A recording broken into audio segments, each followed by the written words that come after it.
today I'm going to try to show you how to make these witch's fingers. And I say try because I've never done this. This is a Pinterest experiment using Tastefully Simple products. The Absolutely Almond Pound Cake.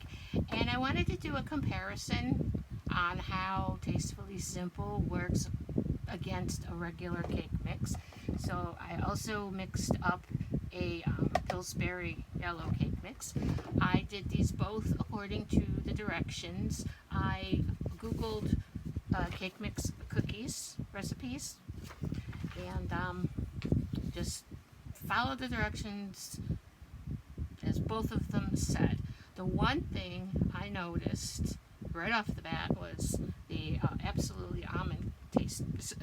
Absolutely Almond smelled great. The almond is incredible.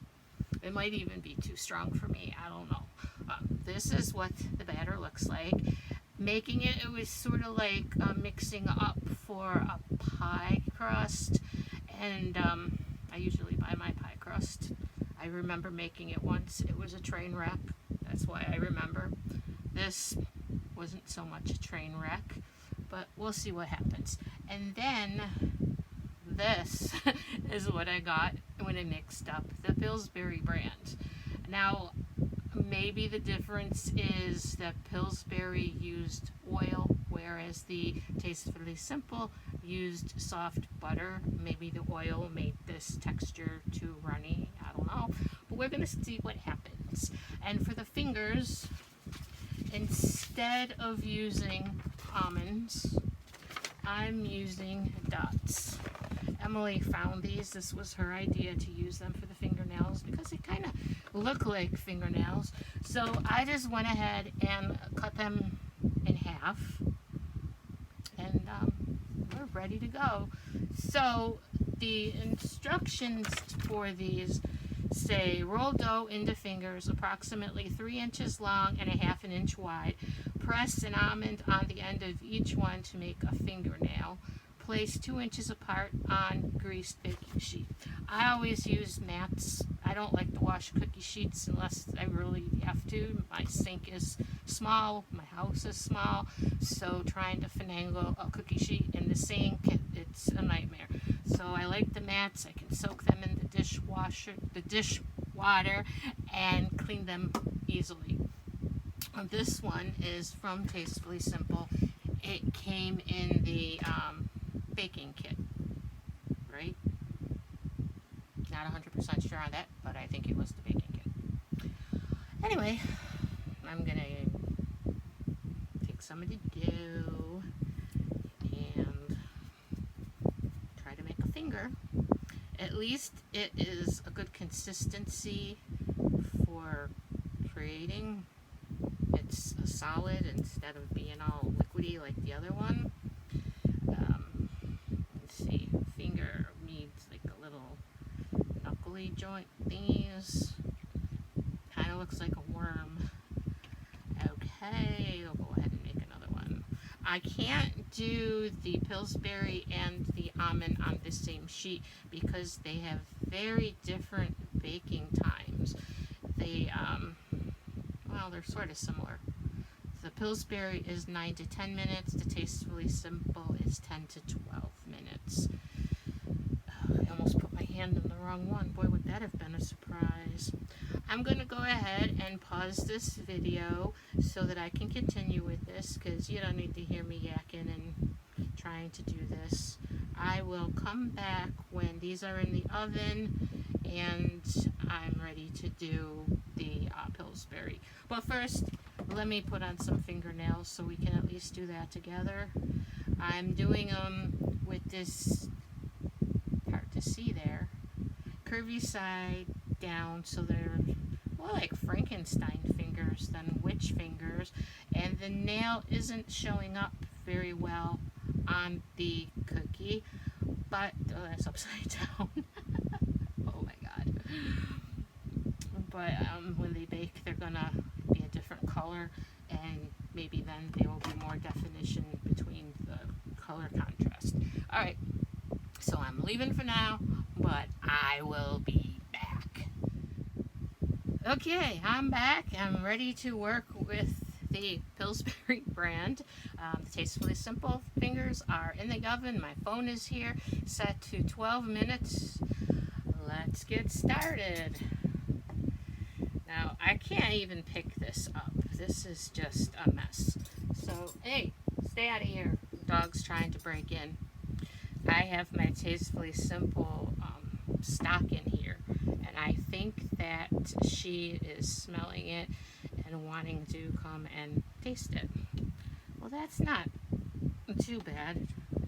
I bet it's going to spread out a lot, though. We'll see. Since this has been sitting out for a while, I think it might have lost some of its runniness, which is helpful in my situation since I'm trying to form fingers with it. If it was soup, it'd be even harder to work with. This isn't really too bad right now, so if you make these with a cake mix, leave your batter sit for like 15 minutes and it'll dry up a bit and be easier to work with.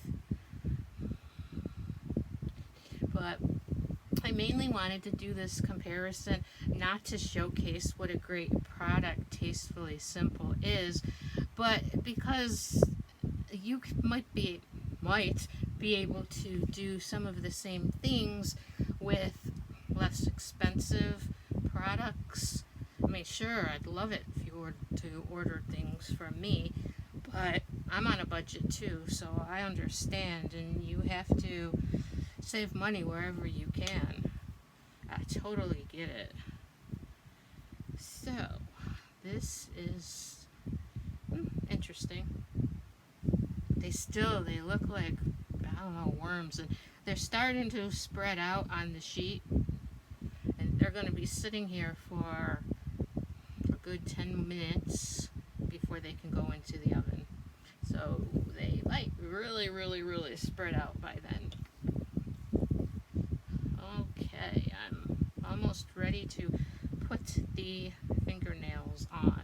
I'm not going to try to put little bone joints in here because they're just too wet and spreading, and I don't think it'll work, and I'm not going to frustrate myself, so let's just stick these fingernails on and hope for the best. But even if they don't turn out like they're supposed to, they're going to taste good. I mean, it's a cake mix and candy. What could go wrong with that?